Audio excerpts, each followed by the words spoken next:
ওয়াইলুল লিকুল্লি হুমাযাতিল লুমাযা। শব্দের দিকে খেয়াল করে করে শুনবেন, কোরআনের প্রত্যেকটা শব্দ হেদায়েতমূলক। আল্লাহ বলেন ওয়াইলুন, দুর্ভোগ, সর্বনাশ, ধ্বংস হয়ে যাক, লিকুল্লি, প্রত্যেক ব্যক্তি। কথাটা বলছে কে? এখানে আমরা যারা এক একজন ব্যক্তি আছি, কথা শোনার পরে তো গা শিউরি ওঠার কথা, পশম খাড়া হয়ে যাওয়ার কথা। এটা হামজার কথা না, এটা সভাপতির কথা না, ইদ্রিস ভাইয়ের কথা না। কথা কার? আল্লাহ বলেন প্রত্যেক ব্যক্তির জন্য দুর্ভোগ, প্রত্যেকটা ব্যক্তির জন্য আফসোস। ওয়াইলুন মানে আফসোস হতে পারে। আফসোস করছে সরাসরি কে? দুর্ভোগ, আক্ষেপ, এরপরে সর্বনাশ, ধ্বংস প্রত্যেকটি মানুষের জন্য। আমার মনে হয় আয়াতটা যখন নাজিল হয়েছিল, আমি তাফসিরে পড়েছি, যখনই নবীজি এতটুকু বলেছিলেন ওয়াইলুল লিকুল্লি, সঙ্গে সঙ্গে যারা সামনে ছিল তারা অ্যাক্টিভ হয়ে গেছে। প্রতিটি মানুষকে আল্লাহ উদ্দেশ্য করছে, না জানি আমিও আছি কিনা।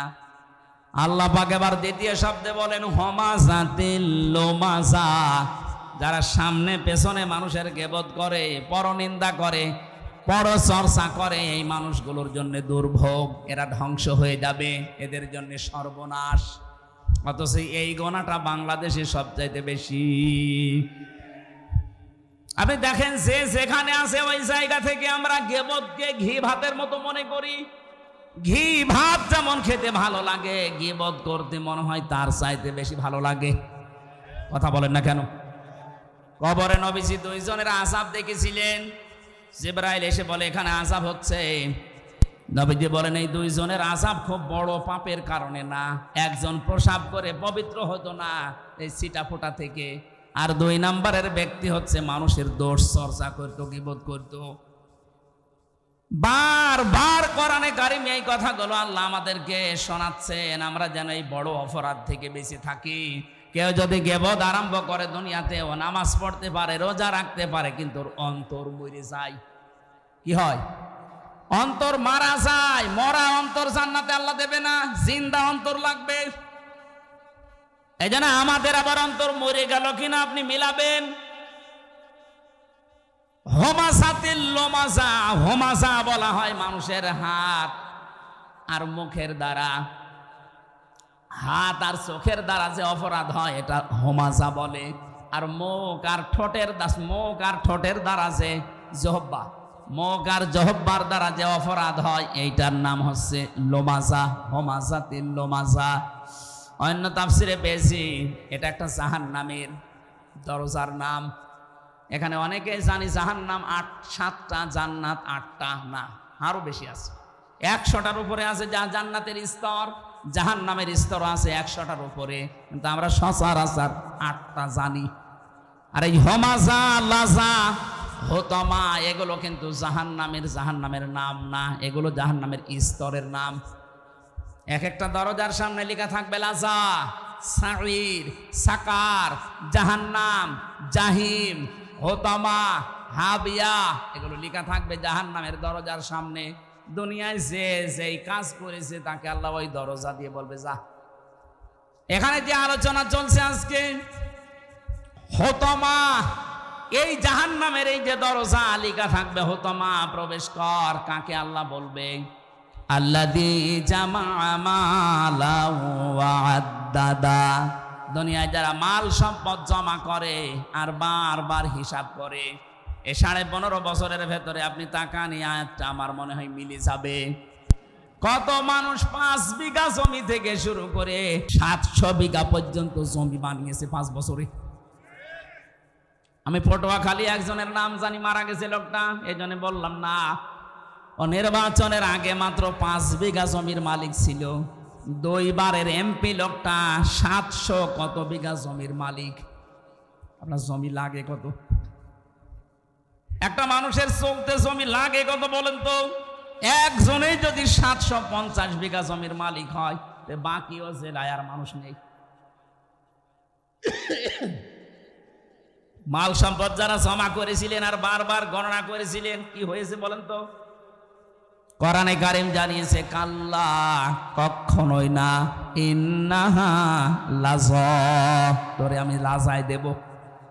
নাযাআতাল লিশাওয়া তাদউ মান আদবারা ওয়া তাওয়াল্লা ওয়া জামাআ ফাআওয়া। লাজার ভেতরে যারা প্রবেশ করানো হবে সঙ্গে সঙ্গে চামড়া খসে যাবে। কি খসবে? আমি আলু ছড়ানো দেখেছি জেলখানায়। আলু ছড়ায় কি করে? এটা হাত দিয়ে এভাবে না, মেশিনের ভেতরে ধরলে আলু চুলে যায়।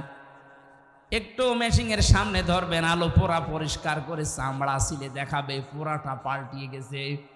আমি ওই জায়গা থেকে দেখেছি জাহান্নামের আয়াতটা, নাযাআতাল লিশাওয়া, লাজায় আল্লাহ মানুষকে দেওয়ার সঙ্গে সঙ্গে তার চামড়াটা আল্লাহ আগে খুলে দেবে। এই জাহান্নামে লাজা কাদেরকে ডাকবে জানেন? তাদউ মান আদবারা ওয়া তাওয়াল্লা, তাদেরকে ডাকবে যেই মানুষগুলো দুনিয়াতে সত্য আহ্বান জানার পরও মুখ ফিরিয়েছিল। আর এটা এই রোগটা এই দেশে বেশি, কারণ এই দেশের মতো কোরআন দিয়ে ডাক দেওয়া পৃথিবীর কোনো দেশে নেই। এত মাহফিল, এত তাফসীর, এত ওয়াজ, এত খানকা, এত ইসলাহী অনুষ্ঠানগুলো হচ্ছে, মানুষকে তো ডাক দেওয়া হয় সত্যের দিকে। আমার বাবার দিকে তো আমি ডাকছি না, কথা বলেন না কেন? আমার কোনো লাভ আছে আমার বাবার দিকে ডেকে? আমি তো ডাক দিয়েছি কোরআনের দিকে। যারা জমা করছেন মাল সম্পদ আর পঞ্জীবিত, এগুলো খালি হিসাব হিসাব হিসাব করে রাখেন, আপনাকে কিন্তু হুতমায় যাওয়া লাগবে। আল্লাযী জামা মালা ওয়া আদ্দাদা, মালের ব্যাখ্যা আমি ওই দিনের বেলায় 19টা পেয়েছিলাম। এবার একটু মালের ব্যাখ্যাটা করি। পৃথিবীতে মাল বলতে প্রথমে নেককার স্ত্রীদেরকে নবীজি বুঝিয়েছেন। দ্বিতীয় নম্বরে মাল বলতে এই পৃথিবীর ময়দানে ক্ষমতাকে বুঝিয়েছেন। এই যে চেয়ার, এগুলো মালের অন্তর্ভুক্ত। যারা চেয়ারে বসে বারবার হিসাব করে কতদিন কতদিন কতদিন, শেষ পর্যন্ত টার্গেট দিয়ে দেয় 41 সাল। এটা চেয়ারে বসে না, চেয়ার থেকে নেমে বসে টার্গেট দিয়েছিল। এই মালা ওয়া আদ্দাদা, আদাদ মানে গণনা করা, খালি হিসাব করতে থাকে কতদিন কতদিন। আপনার 1 সেকেন্ডেরও গ্যারান্টি নেই। আপনি 41 সাল টার্গেট দিলেন কি করে? আজরাইলের সাথে চুক্তি করা আছে আপনার, কথা বলে না কেন? হ্যাঁ, একজনের চুক্তি করা ছিল। কয়জনের? একজন মানুষের চুক্তি এই পৃথিবীতে করা ছিল। তার কাছে ওই সময়ের আগে আজরাইল আসে নাই, একবার এসে গিয়েছিল। সে বলেছিল না, আপনার ভুল হচ্ছে। তিনি বলেছিলেন যে না, আমি আমার বাবার কাছ থেকে হায়াত পেয়েছি আমি 940 বছর, আর আমার হায়াত ছিল 60 বছর, সব মিলে 1000 বছর। আপনি কেন আন্দাজে আমার কাছে আসলেন? আমি এখন যাব না। আল্লাহ পাক বলেছিলেন আজরাইল ফিরে আসো, ওর বাবার কাছ থেকে আমি ওরে হায়াত দিয়েছিলাম, ওই হায়াতটা কমপ্লিট না হলে ও দুনিয়া ছাড়বে না। তাহলে একজনের নাই গ্যারান্টি ছিল, আপনার আমার তো কোনো গ্যারান্টি। আরো জোরে বলেন। 1 সেকেন্ডেরও গ্যারান্টি নেই। এই যে বসে আছি, দাঁড়াবো আছে, আর আমরা আন্দাজে এক টার্গেট দিয়ে দিলাম। প্রথমে দিল 20 সাল, এরপরে দিল 21 সাল, এরপরে দিয়েছে 41 সাল। আমার মনে হয় যদি 41 সাল পর্যন্ত বেঁচে থাকতো, দিত 71 সাল।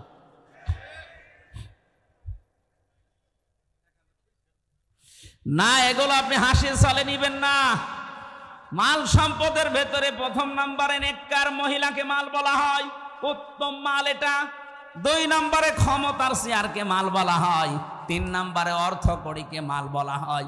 4 নম্বরে যুদ্ধের অস্ত্র শস্ত্রকে মাল বলা হয়। আমি এরকম 19টা পড়েছি তাফসিরের ভেতরে। যারা এগুলো পায় দুনিয়ায় আর জমা করে আর মনে করে এগুলো আমার কাছে স্থায়ীভাবে থাকবে, ইয়াহসাবু আন্না মালাহু আখলাদা, ও মনে করে আমার এই সম্পদ, আমার এই ক্ষমতা, আমার এই প্রভাব প্রতিপত্তি, আমার এই জমি জায়গা, আমার এই অস্ত্র শস্ত্র আমাকে চিরস্থায়ী করে রাখবে। আখলাদা। যারা এই ধারণা করেছিল তাদেরকে চিরস্থায়ী করে কোনো সম্পদ রাখে নাই। আবু লাহাবের কথা আল্লাহ কোরআনে দিয়েছেন, তাব্বাত ইয়াদা আবি লাহাবি ওয়া তাব্বা মা আগনা আনহু মালুহু ওয়া মা কাসাব। ধ্বংস হয়ে যাক আবু লাহাব, তার দুই হাত সহ, এবং সে নিজেও, এবং সে ধ্বংস হয়েছে। ওয়া তাব্বা মা আগনা আনহু মালুহু ওয়া মা কাসাব। তার যে অর্থ সম্পদ, টাকা পয়সা যা সে উপার্জন করেছিল, একটাও কাজে আসে নাই। যারা মনে মনে করেন ক্ষমতা আমাকে চিরস্থায়ী করে রাখবে, চিরস্মরণীয় করে রাখবে, আমি মারা যাওয়ার 500 বছর পর আমার আলোচনা হবে না, আল্লাহ বলেন ওই সম্পদ তোকে চিরস্থায়ী করবে, এটা ভুল ধারণা। কাল্লা, কি বলছেন? কাল্লা, কাল্লা মানে কল্লা, কাল্লা কখনোই না। লায়ম বাদান নাফিল হুতমা, তোকে আমি হুতমায় দেব। কোন জায়গায়? হুতমা কি? নারুল্লাহিল মুকাদা, এটা আল্লাহর জ্বালানো আগুন। প্রশ্ন আসতে পারে জাহান্নামের অন্যান্য আগুনগুলো আল্লাহ জ্বালায়নি, জ্বালিয়েছে, কিন্তু এটা বেশি জাল দেওয়া। নারুল্লাহিল মুকাদা আল্লাতী তাত্তালিউ আলাল আফইদা। অন্য জাহান্নামে গেলে আগে কলিজা পড়বে, কথা আমি পাইনি, কিন্তু হুতমায় গাওয়ার সঙ্গে সঙ্গে আগে মানুষের কলিজা পুড়ে শেষ হয়ে যাবে। আল্লাহ যেন প্রশ্নবাচক চিহ্ন দিয়েছেন, আমা আদরাকা মাল হুতমা। নবী আপনি জানেন এই হুতমা কি? এ হুতমার পরিচয় এটা আল্লাহ নিজে যেহেতু চালিয়েছে, এখানে কেউ পড়লে আগে কলিজা পড়বে। পৃথিবীর আগুনের সিস্টেম হচ্ছে যেখানে লাগে ওই জায়গা পুড়ে যায়। আপনি হাত দেবেন, এভাবে হাত পুড়ে যাবে, কলিজা পুড়বে না? পুড়বে। কিন্তু জাহান্নামে হুতমা যেটা আল্লাহ যে আগুন জ্বালিয়েছে, এই আগুনে যেখানেই লাগবে আগে কলিজা পুড়বে।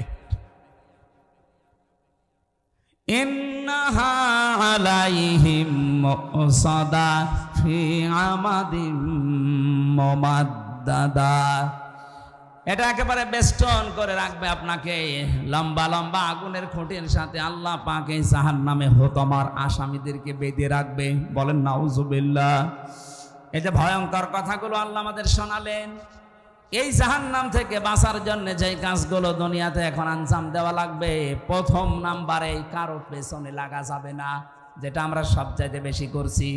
ছোট্ট একটা হায়াত 50, 60, 70 বছরের, এরপরে তো আপনি এই হায়াত আর পাবেন না। নিজেকে নিয়েই তো ব্যস্ত থেকে শেষ হয়ে যায়, মানুষের পেছনে লাগেন কি করে? কথা বলে না কেন? আজ ফেসবুকটাই দেখেন, এ ওর পেছনে, ও ওর পেছনে সময় দিচ্ছে, অথচ নিজের কোনো চিন্তা নেই। নিজের চরিত্র যে কত খারাপ, শয়তান পর্যন্ত চরিত্র দেখলে হাসে, আরো অন্যের পেছনে লেগে সময় নষ্ট করছে। হাম্মাজিম মাশাইম বিনামিম।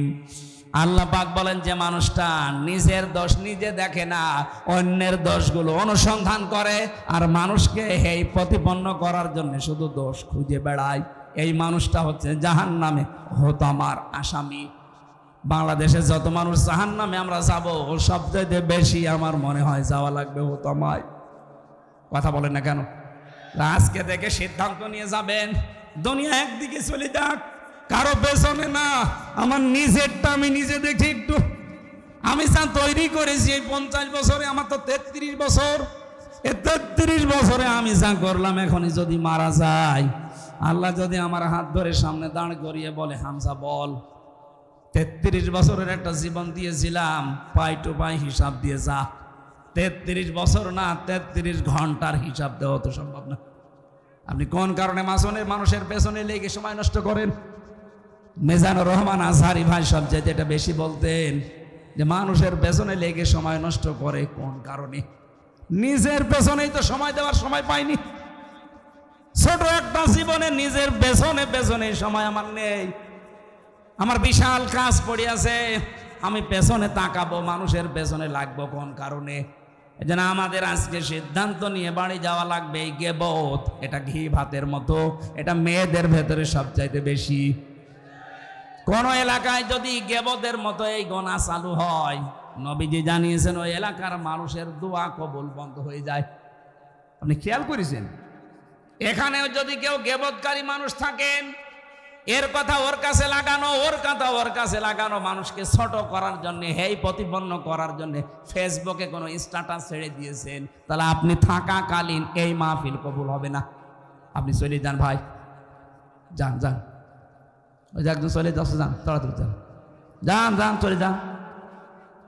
মোসানবের জামানায় এক মহিলা এই কাজ করতো, শুধু তালাতালি করতো, এর কথা ওর কাছে লাগাতো, মানুষকে ছোট করার জন্য তার দোষ খুঁজে বেড়াতো।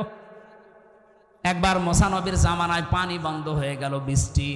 উনি চাটিয়াল ময়দানে উম্মতদেরকে নিয়ে দোয়া করলেন, আল্লাহ বৃষ্টি দাও। আল্লাহ বলেন না, বৃষ্টি হবে না। উনি নাছড় বান্দা বলে বৃষ্টি হবে না মানে এগুলো নাই, আমার উম্মত, আমার মায়া লাগে। তোমার তো বান্দা, তুমি বানিয়েছো, তোমার মায়া লাগে না? আল্লাহ বলেন লাগে, বৃষ্টি দেব না। কেন? কারণ এর ভেতরে একজন মহিলা আছেন নামিমা, যে তালাতালি করে, মানুষকে ছোট করার জন্য মানুষের কথা লাগিয়ে বেড়ায়, দোষ অনুসন্ধান করে। ওই মহিলা যতক্ষণ আছে ততক্ষণ দোয়া কবুল হবে না, তুমি নবী দোয়া করলেও না। হযরত মুসা বলেছিলেন, আল্লাহ তুমি শুধু ওই মহিলার নাম বলো, দেখো কি করি, পরে ঘাড় ধরে বের করে দেবো এই দরবার থেকে। আল্লাহ পাক বলেন, না, আমি নাম ধরা পছন্দ করি না, তবে এক কাজ করো, তুমি মিলে সবাইকে নিয়ে তওবা করো। ওই মহিলাও তওবা করবে, তারপরে দেখা যাক। তিনি আসলেন ময়দানে, বললেন, উম্মতেরা দোয়া কবুল হবে না 100 বার না। এখানে একজন নামিমা আছে, তালাতালি করা মহিলা আছে, কিন্তু কে আছে এটা আমি জানি না, তবে আছে। এখন আমরা দোয়া করব, কিন্তু আগে তওবা করে নেই। যদি ওই রকম কেউ থাকেন আমার সাথে, সেও যেন তওবা করেন, নাই তো চলে যাবেন। হযরত মুসা তওবা 3টা শর্ত দিয়ে তওবা করলেন। প্রথমে স্বীকার করলেন আমরা অপরাধী, 2 নম্বরে অনুশোচনা করলেন, অনুতপ্ত হলেন, 3 নম্বরে বললেন এই কাজ জীবনে আর রিপিট করা যাবে না। 3টা শর্ত মেনে তওবা করার সঙ্গে সঙ্গে দেখা গেল আল্লাহ বৃষ্টি দিয়েছেন। মুসা নবীর মতো মানুষ, শুধু একজন তালাতালি করা মহিলা আছে, এই জন্য দোয়া কবুল হচ্ছে না। আর আমাদের এখানে কত মানুষ এই পাপে পাপি বসে আছি আমরা, আমাদের দোয়া মাঠে মারা যাবে। এই জন্য তালাতালি করার স্বভাব এখনো যার আছে, মানুষকে হেই প্রতিপন্ন করা, ছোট করার অভ্যাস যার, চলে যান ভাই, নাইতে মাহফিল কিন্তু হবে না। 2 দিন কেন, 14 দিন দিলেও এভাবে পড়ে থাকবে। কথা বলছে না কেন? এটা যে কত বড় গুনার কাজ, নিজের মরা ভাইয়ের গোশত খাওয়ার সমান। হযরতে সাবিত রাদিয়াল্লাহু তাআলা আনহু, ওনার আরো বড় নাম আছে, এতটুকু আমার মনে আছে। ওনার কাছে এক লোক এসে কথা বলছিল, হঠাৎ তিনি বললেন, কথা বন্ধ করেন। কেন? আপনার মুখ দিয়ে মানে গোশতের গন্ধ বের হচ্ছে, মানে পচা গোশত। কই, আমি তো আজকে গোশত খাইনি। উনি ডাক দিয়ে বললেন, সত্যি করে বলেন তো, আপনি কি কারো বিরুদ্ধে কোনো কথা কারো কাছে লাগিয়েছেন? মাথা নিচু করলেন। হ্যাঁ, আল্লাহর কোরআন জানিয়েছে, ফাকারিহতুম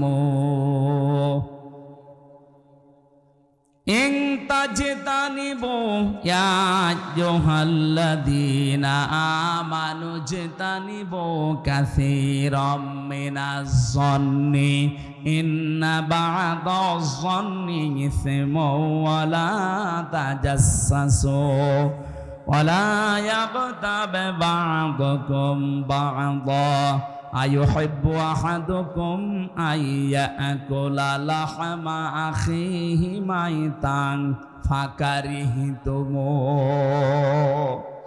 কোন মানুষ যদি সত্যি গীবত করে, একের কথা অন্যের কাছে লাগায়, যার ভেতরে যে দোষ নেই ওই দোষের কথা বলে বেড়ায়, অথবা বানিয়ে বানিয়ে তার নামে একটা দোষ লাগিয়ে দেয়, ও যেন মরা ভাইয়ের গোশত খায়। অথচ তোমরা সবাই এই কাজটা অপছন্দ করো, তারপরও দুনিয়ায় করো। আমরা যেহেতু এই কাজ অনেকে আসি, আজকে তওবা করে বাড়ি যাব, জীবন চলে যাক, আমি গীবত করব না। কথা বলেন না কেন? গীবত থেকে মুক্ত হওয়া যাবে না। গীবত যদি চালিয়ে যান, তাহলে আপনার অন্তর কিন্তু মরে যাবে। যতই নামাজ পড়েন, জিকির করেন, আর অন্তর চালু হবে না। জাগ্রত হওয়ার জন্য গীবত এই মুহূর্ত থেকেই বন্ধ। আমি আজকে কয়েকটা নতুন তথ্য বলছি, যদি জীবনের সাথে না মেলে আজকে থেকে খাতা কলম নিয়ে মিলাবেন। হ্যাঁ, আপনি আয়াত শুনেছেন, কিন্তু এই তথ্যগুলো আমার মনে হয় আপনি শোনেননি। সূরা আলে ইমরান 31 নম্বর আয়াত। কুল ইন কুনতুম তুহিব্বুনাল্লাহা ফাত্তাবিউনি ইউহিব্বুকুমুল্লাহ ওয়া ইয়াগফির লাকুম যুনুবাকুম আল্লাহু গফুরুর রহিম। আমার অধিকাংশ তাফসীরগুলো হয় ফি জিলালিল কোরআন না ইবনে কাসির, এই দুইটা থেকে বেশি আমি রেফারেন্স দিচ্ছি, আপনি এইগুলো বাড়িতে যেয়ে দেখলে মিলবে। আল্লাহ পাক বলেন, নবী আপনি বলুন, ইন কুনতুম তুহিব্বুনাল্লাহ, কেউ যদি একথা বলে আল্লাহ তোমাকে ভালোবাসি, এ দাবি আমাদের নেই, এই কথা বলুন না। এ দাবি যদি করে, এই দাবিটা পূরণ করার জন্য আল্লাহ বলেন ফাত্তাবিউনি, এ দাবি করলে হবে না, আমার রাসূলের অনুসরণ করে দেখাও। এখন আমার প্রশ্ন, রাসূলকে অনুসরণ করবেন আপনি কখন? উনি রাসূল হয়েছিলেন যখন। 1 থেকে 40 বছর পর্যন্ত কেউ যদি তাকে অনুসরণ না করে তার গুনাহ হবে, জান্নাতে যেতে পারবে না। না, এ কথা কোরআনে নেই। যেহেতু এখানে আল্লাহ পাক তাকে অনুসরণ করার জন্য যেগুলো দিয়েছেন তার সাথে ওমা তাকুমুর রাসূলু ফাখুযুহু ওমা নাহাকুম আনহু ফান্তাহু, আমার রাসূল তোমাদেরকে যা দিয়েছে ওটা আঁকড়িয়ে ধরো, যেটা নিষেধ করে ওটা ছেড়ে দাও। আমার প্রশ্ন, উনি জন্মের পরে কি ওনাকে পুরা আরব জাহানে নবী নবী রাসূল রাসূল কথা লাগবে? ওনাকে বলতো মানুষ আল আমিন, আস সাদিক, খুব বেশি হলো ডাক দিত আব্দুল্লাহ বিন মুহাম্মদ, কথা বলেন না কেন, বা মোহাম্মদ বিন আব্দুল্লাহ।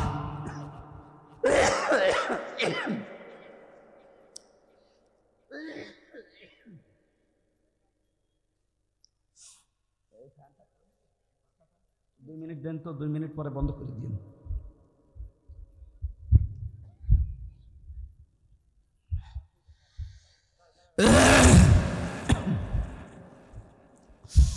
মোহাম্মদ বিন আব্দুল্লাহ পর্যন্ত আমরা ডাক শুনি হাদিসের পাতায়, তাকে এই নামে ডাক দিত পুরা আরব জাহানের ভেতরে। তিনি আল আমিন ছিলেন, আস সাদিক ছিলেন। 40 বছর বয়সে ধ্যান করার মাধ্যমে যখন নবুয়ত পেয়েছেন, তখন মানুষ তাকে পুরা আরব জাহানে বলতো নবী এবং রাসূল।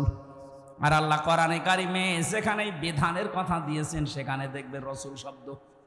ওমা আতাকুমুর রাসূলু লাকাদ কানা লাকুম ফি রাসূলিল্লাহি লাকাদ জাআকুম রাসূলুম মিন আনফুসিকুম, এরকম 22টা আয়াত কোরআনে আছে। যেখানেই দেখবেন কোন বিধান আল্লাহ জানাবেন সেখানে নবী বলেছেন, রাসূল বলেছেন। কিন্তু আব্দুল্লাহ বিন মোহাম্মদ, মোহাম্মদ বিন আব্দুল্লাহ আর বলেন নাই। কোন জায়গায় আছে দেখবেন মোহাম্মদ বিন আব্দুল্লাহ আছে? মোহাম্মদ যদি থাকেও সঙ্গে সঙ্গে রেসালাতের ঘোষণা দিয়েছেন 4 জায়গায়। যেখানেই মোহাম্মদ শব্দটা আছে আল্লাহ শুধু উচ্চারণ করেন নাই, সঙ্গে সঙ্গে তিনি রেসালাতের ঘোষণা দিয়ে তার সম্মান আরো বাড়িয়ে দিয়েছেন। অন্যান্য নবীদেরকে আমরা দেখেছি আল্লাহ ডাক দিয়েছেন ছাত্রের মতো নাম ধরে, ওই হামজা, ওই হাফিজ, ওই ইদ্রিস, ওই ইব্রাহিম। আর মুহাম্মাদুর রাসূলুল্লাহকে ডাকলে আল্লাহ বলেছেন মুহাম্মাদুর রাসূলুল্লাহ ওমা মুহাম্মাদুন ইল্লা রাসূল মা কানা মুহাম্মাদুন আবা আহাদিম মির রিজালিকুম ওয়ালাকির রাসূলুল্লাহি ওয়া খাতামান নাবিয়্যিন নুজিলা আলা মুহাম্মাদিন ওয়া হুয়াল হাক্কু মির রাব্বিহিম ইলা আখির আয়াত। আল্লাহ পাক যেখানেই তার নাম ধরলেন সঙ্গে সঙ্গে রিসালাতের ঘোষণা দিয়ে ওনার যা সম্মান ছিল আল্লাহ আরো বাড়িয়ে দিলেন। যে আমি আল্লাহ নিজেই যখন তাকে রেসালাতের সাক্ষী দেই, দুনিয়ায় কেউ যদি আপনার রেসালাত স্বীকার না করে কোনো অসুবিধা নেই। এটা সূরা ফাতিহার 29-30 নম্বর আয়াতে আছে।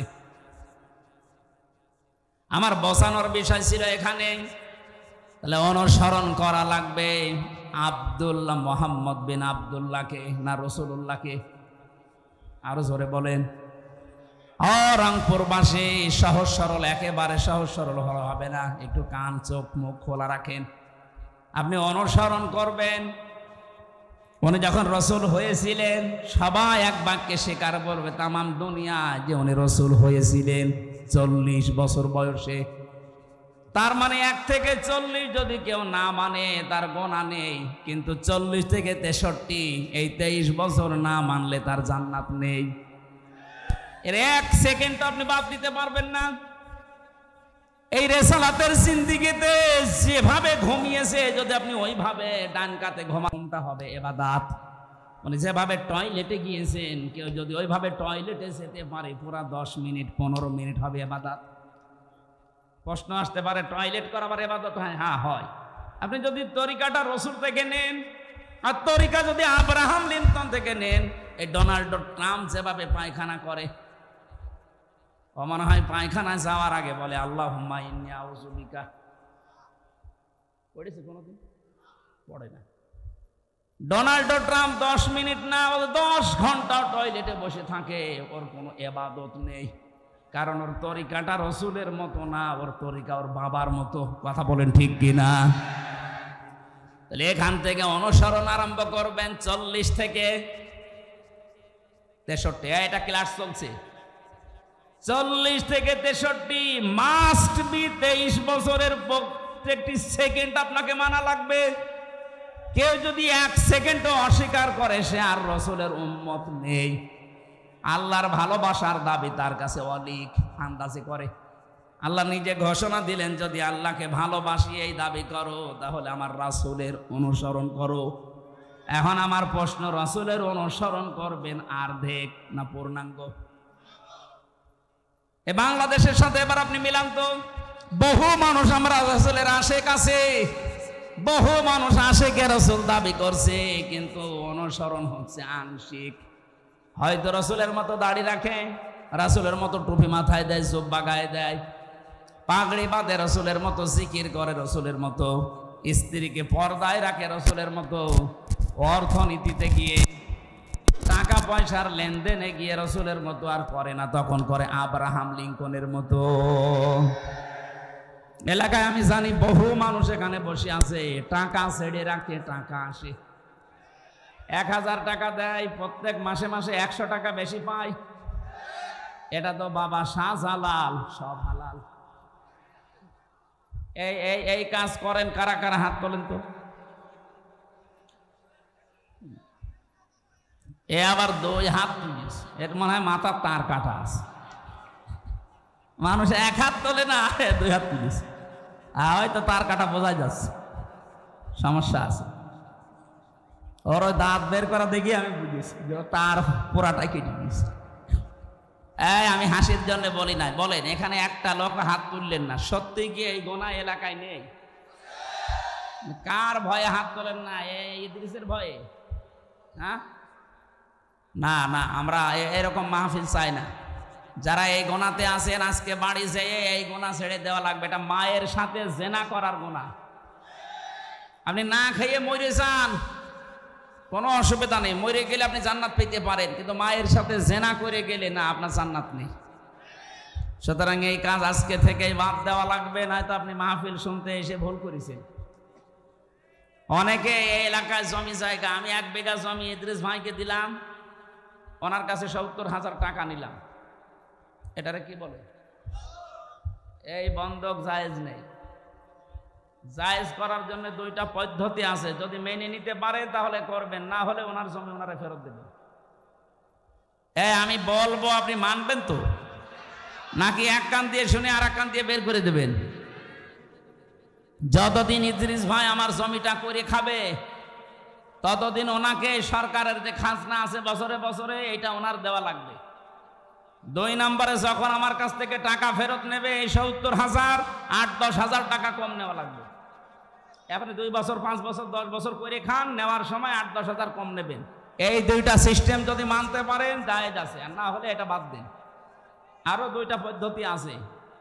এর পরেরটার নাম আমরা মনে হয় আমাদের কুষ্টিয়ায় বলে খাই খালাসি, খেয়ে দে এসো।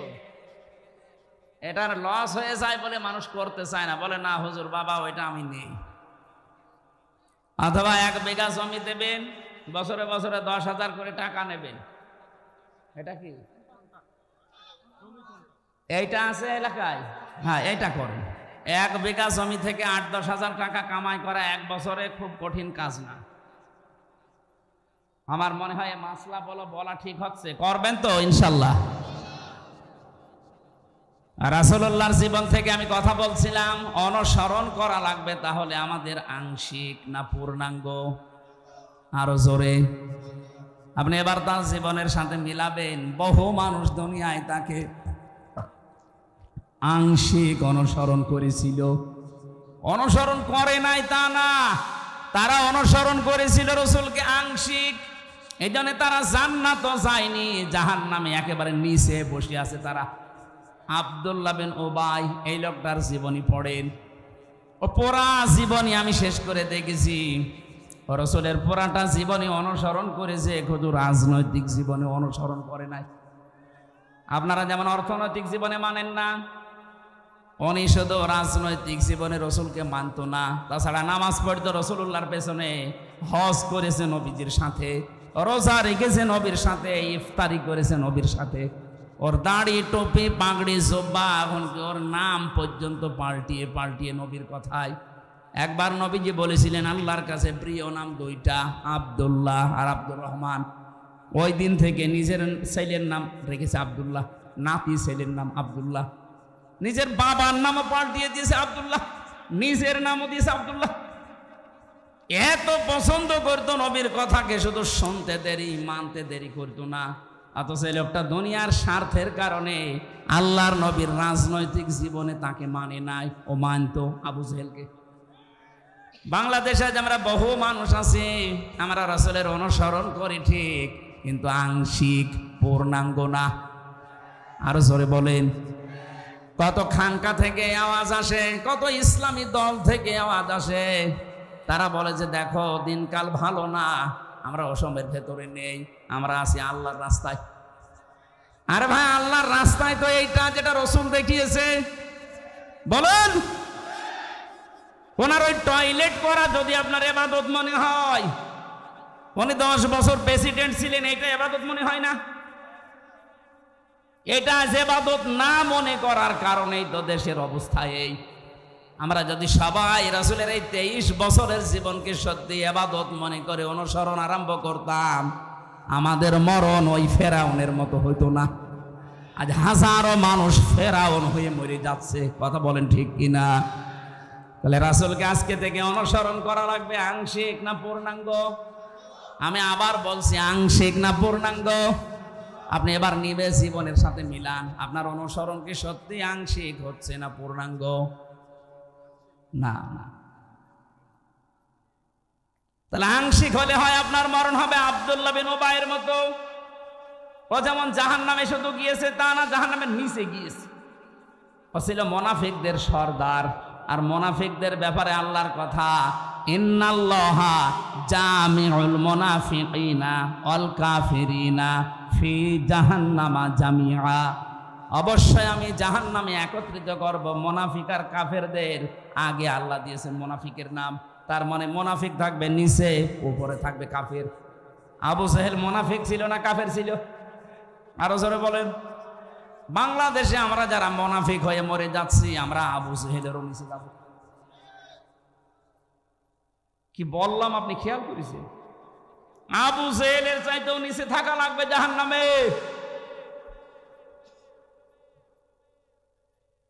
এবার প্রশ্ন আসতে পারে, মুনাফিক হলাম কি করে? হ্যাঁ, নবীজি ইন্তেকালের আগে কিন্তু এ কথা জানিয়েছেন যে মুনাফিক তৈরি হবে শুধুমাত্র মুসলমানদের ভেতরে। এখন যদি আমার ইদ্রিস মাওলানা বলে আমি ইহুদি দেখব, আপনি ইসরায়েলে যান, শুধু ইহুদি পাবেন, পুরাটা ইহুদি। কেউ যদি আমারে বলে আমি হিন্দু দেখব, পাশের রাষ্ট্রে যান, ভারতে যান, শুধু হিন্দু পাবেন। কেউ যদি বলে আমি খ্রিস্টান দেখব, আমেরিকায় যান, শুধু খ্রিস্টান।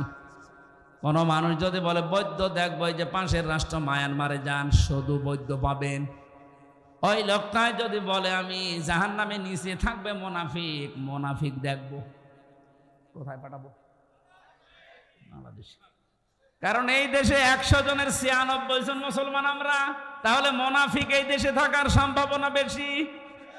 বলেন, আপনি একবারও খেয়াল করেছেন যে আপনি থাকবেন কোথায়? মুনাফিক হয়ে যদি আমরা এখন মারা যাই, আমরা থাকবো কিন্তু আবু জেহেলের উপরে না নিচে? ইন্নাল মুনাফিকিনা ফিদ-দারকিল আসফালি মিনান নার।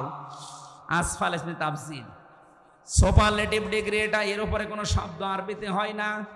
আল্লাহ পাক বলেন মুনাফিকদেরকে আমি রাখবো একেবারেই নিচে।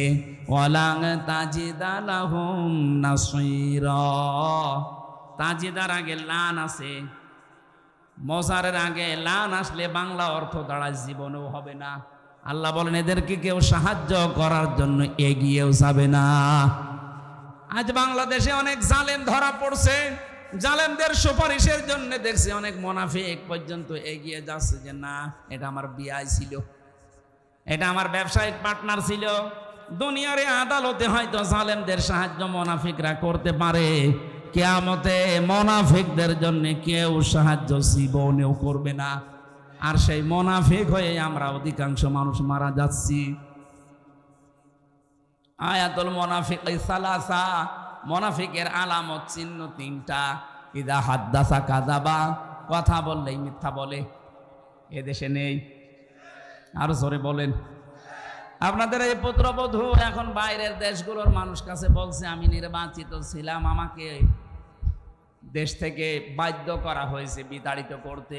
এত বড় মিথ্যা কথা আপনি বলছেন কি করে? আপনি নির্বাচিত ছিলেন, এই কথা শয়তানও বিশ্বাস করবে? কেন এই মিথ্যা কথা বলেন? তাহলে মিথ্যা যে বলে কথা বললেই সে আল্লাহর নবীর ভাষায় কি? আরো জোরে বলেন। ওয়াইদা ওয়াদা আখলাফা, যারা ওয়াদা করে কিন্তু খেলাফ করে। আপনি ওয়াদা করেছিলেন দেশ যদি আমার হাতে আসে আমি মদিনার সনদে চালাবো, আপনি চালিয়েছেন মোদির সনদে। মদিনা বাদ দিয়ে মোদি। সনদ ঠিক আছে, শুধু মদিনার জায়গায় লাগিয়েছে মোদির সনদ। কি বলেছিল ওয়াদায়? যদি দেশ আমাদের হাতে আসে আমরা মদিনার সনদে চালাবো। এটা আমি বানিয়ে বলছি, এটা বলেছিল না। চালিয়েছে, কিন্তু মদিনার সনদের একটা ধারাও নেই। মদিনার সনদে 27টা ধারা ছিল। কয়টা বলেন বলেন? ওখানে যে যার ধর্ম সে পালন করবে, কোনো বাধা দেওয়া হবে না। অথচ এই দেশে এই 15.5 বছরে সাম্প্রদায়িক দাঙ্গা তৈরি করার জন্য সবচাইতে বেশি চেষ্টা চালিয়েছে এই ক্ষমতাসীনরা। আপনি গোপনে খোঁজ খবর নিয়ে দেখেন, বিশ্বজিৎকে যারা হত্যা করেছে বিএনপি, জামাত, কারা? যারা মেরেছে আমার সাথে জেলে ছিল ওই শাওন। আমি বললাম আপনি হিন্দু কেউ ছাড়লেন না? আচ্ছা ভাই, ওই সময় মাথায় চড়ে গেছে আর আমাদের উপরের নির্দেশ ছিল ওকে মেরে ফেলা লাগবে। কেন? কাকে একে মেরিয়ে ফেলে একটা রাজনীতি করা যাবে। তো এই দোষটা আমরা চাপিয়ে দেব ইসলামপন্থীদের উপরে। বিরোধী দল যারা আছে তাদের উপরে দোষটা চাপিয়ে আমরা যেন আরো বেশি দিন থাকতে পারি। আমার সাথে 3টা বছর আমাদের রাইটার ছিল এই শাওন। ওই হিন্দু বিশ্বজিৎ বারবার ওকে বলেছিল যে ভাই আমি মুসলমান না, কিসের শিবির, আমি কিন্তু মুসলমানই না, আমার কিন্তু হাফ হাতা না ফুল হাতা। ওর ফুল হাতা না, তারপর ওরে ছাড়ে নাই। ওই এত করে বলছিল যে ভাই আমি মুসলমান না, আমার হাফ হাতা। কিসের হাফ হাতা, আমি ফুল হাতা। তারপর ওরে ছাড়ি না। শুধু কি একটা লোকের কথা, সাম্প্রদায়িক আরো কত কাজগুলো করেছে আপনি একটা একটা করে হিসাব নেই। যে রামুর মন্দির, বৌদ্ধ মন্দির ভাঙা, এতদিন পর্যন্ত নাই মিডিয়াগুলো গলা আটকিয়ে ধরেছিলেন, চেপে ধরেছিলেন, এখন তো সব খুলে যাচ্ছে। বিশেষ করে দিগন্ত টেলিভিশন খুলে গেছে, আমার দেশ পত্রিকা ওপেন হয়ে গেছে। দেখেন কি করেছেন, সব ভিডিও ক্লিপ ফাঁস করবে। এতদিন যে মিথ্যা ছড়িয়েছেন সব এখন ওপেন হয়ে যাবে। টাকলা মোরাদের নাম শুনেছেন? মাত্র 6 মিনিট 32 সেকেন্ডের একটা অডিও ক্লিপ ফাঁস হয়েছিল। এতেই তার জীবন যৌবন সব শেষ। তার মন্ত্রিত্ব গেছে, দলীয় পদ গেছে, এখন যে কোন গর্তে আছে আল্লাহ জানে, আরো জানে। মাহিয়া মাহির সাথে মাত্র 6 মিনিট 32 সেকেন্ডের একটা অশ্লীল অডিও ক্লিপ ফাঁস হয়েছিল। আর এখন যাদের ধরা হচ্ছে অডিও না, সব ভিডিও। এদের অধিকাংশ নাকি রাত 12টা 2টা পর্যন্ত, অনেকেই তাদের ঘুম পাড়াতে, মাথা টিপে দিতে, বুক পা হাত বাকি জায়গা টিপতে রাত 2টা পর্যন্ত মানুষ লাগতো। এগুলো শুধু আন্দাজে না, সব ভিডিও বের হচ্ছে। ওর যদি অডিও জীবন শেষ হয়ে যায়, ভিডিও কি হবে টের পাচ্ছেন? অথচ এখনো জালেমদের বৃদ্ধি কমে নাই। আজকেও আদালতে এই যে টাক, আমি নাম নিলাম না, এই টাক বলছে এদিন শেষ দিন না, আরো দিন আছে। ওরে আল্লাহ, হেদায়েতের পথে আনবে কি করে আনবে? ও তো হেদায়েতের পথ সব মেরে ফেলিস। কথা বুঝতেছেন? আপনার অনুশোচনা আসা লাগবে তো। আপনি অনুতপ্ত হবেন অন্যায় করার পরে। আদম নবীর স্বভাব এটা, ভুল হয়ে গেলে অনুতপ্ত হওয়া, রব্বানা যালামনা আনফুসানা। আর শয়তানের স্বভাব হচ্ছে ভুল হলে অনুতপ্ত হওয়া না, ও আর্গুমেন্ট পেশ করে। আল্লাহকে বলেছিল ক্বালা আনা খায়রুম মিনহু খলাকতানি মিন নারিন ওয়া খলাকতাহু মিন তিন।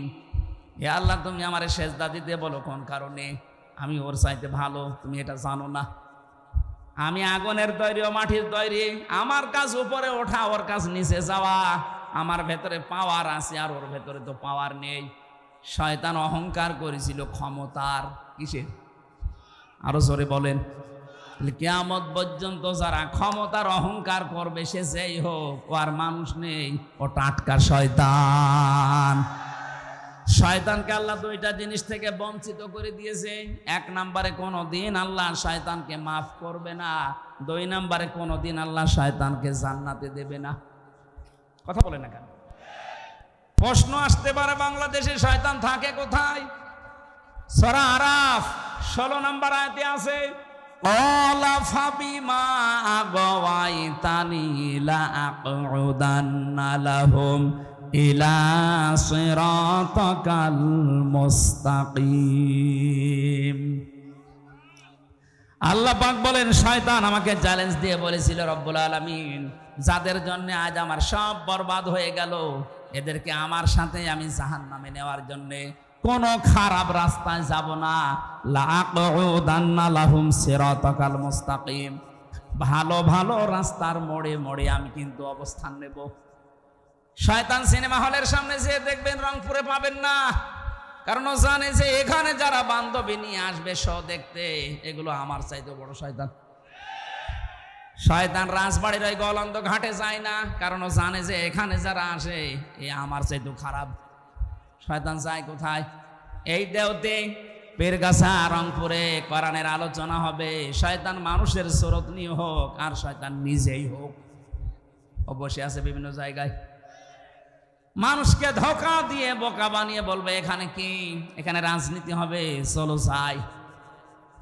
অর্ধ উলঙ্গ উলঙ্গ ড্যান্স হচ্ছে, ওইটা দেখে চোখের মজা নাও। এই কথা বলছেন এখন? এরকম শয়তান নেই? হয়তো আপনি দেখতে পাচ্ছেন না তাই। শয়তানের শেষ কথা ছিল, সুম্মা লাআতিয়ান্নাহুম মিন বাইনি আইদিহিম ওয়া মিন খালফিহিম ওয়া আন আইমানিহিম ওয়া আন শামাইলিহিম ওয়া লা তাজিদু আকসারাহুম শাকিরিন। আমি ওপর থেকে, নিচ থেকে, ডান থেকে, বাম থেকে, চারিদিক থেকে আমি আক্রমণ চালাবো তাদেরকে। হে আল্লাহ, তুমি অধিকাংশ মানুষকে তোমার শুকরগুজারি বান্দা হিসাবে পাবে না।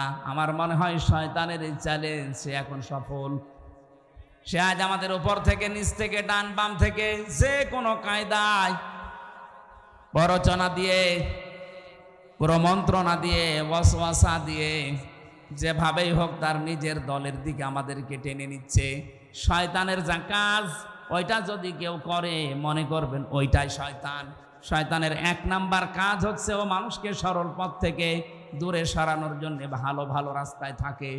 2 নাম্বারে শয়তানের কাজ হচ্ছে অপচয় করা। কি করা? বলেন বলেন। ইন্নাল মুবাদ্দিরিনা কানু ইখওয়ানাশ শায়াতিন ওয়া কানাশ শাইতানু লিরাব্বিহি কাফুরা। অবশ্যই শয়তান, যারা অপচয় করে এরা শয়তানের ভাই হয়ে যায়। কোরআন শরীফের ভেতরে আমি এমন কোনো আয়াত পাইনি যেই কাজ করলে মানুষ শয়তানের ভাই হয়। শুধু এই একটা কাজে। আপনি নামাজ পড়েন না, শয়তানের ভাই, কথা কোরআনে নেই। রোজা রাখেন না, শয়তানের ভাই আমি পাইনি, কিন্তু এইটা পেয়েছি, যারা অপচয় করে এরা শয়তানের। আরো জোরে বলেন। অথচ এই দেশে অপচয়ের কোনো অভাব আছে? একটা ব্রিজ বানাতে বাজেট হয়, আজকে দেখলাম ট্রেনে, মেট্রো রেলের না কোন রেলের যেন একটা ব্রিজ মনে করেন বানাতে লাগবে 5 কোটি টাকা। 5 কোটি টাকা বাজেট হওয়ার পরে তিনবার আবার বাড়াতেই থাকে। বাকি বাড়াতে বাড়াতে বানিয়েছে 15 কোটি, 5 কোটির জায়গায়। ও 5 কোটি টাকা দিয়ে এই ব্রিজ হয়ে যেত। প্রথমে যে হিসাব দিয়েছিল হয়ে যাওয়ার কথা, বাকি যে টাকাগুলো নিয়েছেন এগুলো হয় আত্মসাৎ করেছেন, নয় অপচয় করেছেন। প্রত্যেকটা জায়গায় অবস্থা একই। আমার দাদা তো চেয়ারম্যান ছিল অনেক দিন, আমার চাচাও ছিল অনেক দিন। আমি শুনেছি এদেশে রাস্তার জন্য যে বাজেট আছে, যদি উপরওয়ালা খেয়ে না ফেলে, যত টাকা বাজেট হয় এই রাস্তার টাকাগুলো যদি সত্যি রাস্তায় কাজে লাগানো যায়, 1 ইঞ্চি রাস্তা বাংলাদেশে কাঁচা থাকার কথা না। এত টাকা রাস্তায় বাজেট হয়। কিন্তু উপরওয়ালা থেকে আসতে আসতে চেয়ারম্যান আর মেম্বার পর্যন্ত যদি 5 কোটি আসার কথা আসে 50 লাখ, 4.5 কোটি টাকা আল্লাহর ওলিরা খেয়ে ফেলিস। তো রাস্তা টিকবে কি করে? 10 বছরের টার্গেট দেয়, 1.5 বছরের রাস্তা ডেলিভারি রোড হয়ে যায়। কথা বলেন ঠিক কিনা? তাহলে অপচয় যারা করে শয়তান আর দেখা লাগবে না, এটাই শয়তানের ভাই। 3 নাম্বার শয়তানের কাজ হচ্ছে শয়তান যৌনতা ছড়াতে ভালোবাসে। কি? ও লজ্জায় স্থান মানুষকে দেখাতে ভালোবাসে, দেখতে ভালোবাসে। আজ তাকান বাংলাদেশের দিকে, সিনেমা জগতে নভেল, নাটক, থিয়েটার যারা বানায়, কি আছে এর ভেতরে শিক্ষা? আপনি একটা দেখান। যৌনতা দিয়ে ভরপুর করা একটা নাটক, একটা সিনেমা, নাম দিয়েছে পবিত্র ভালোবাসা। ভালোবাসা আবার পবিত্র হয়?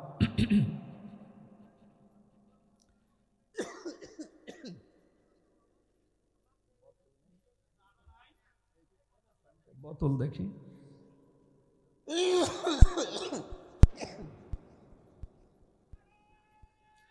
কই পানি কেটে রাখে করে আসছে? এই কথা বলা যাবে না, এমনি সময় নেই। কই তাড়াতাড়ি করেন। কি করেন? আরে ভাই পানি দিতে বলছি। কি করে কি? চা লাগবে না, চা লাগবে না, পানি দেন।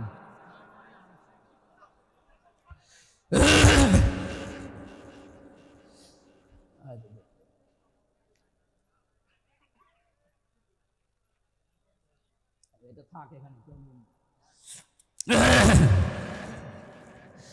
সুবহানাল্লাহ, আলহামদুলিল্লাহ, লা ইলাহা ইল্লাল্লাহ, সুবহানাল্লাহ, আলহামদুলিল্লাহ।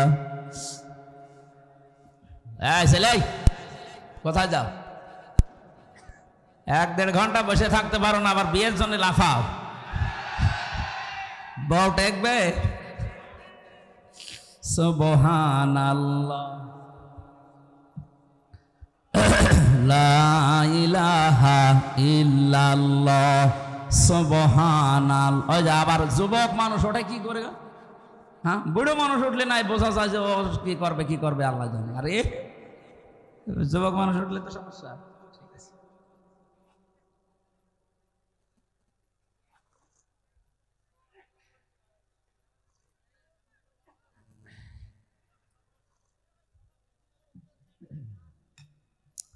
সুবহানাল্লাহ আলহামদুলিল্লাহ লা ইলাহা ইল্লাল্লাহ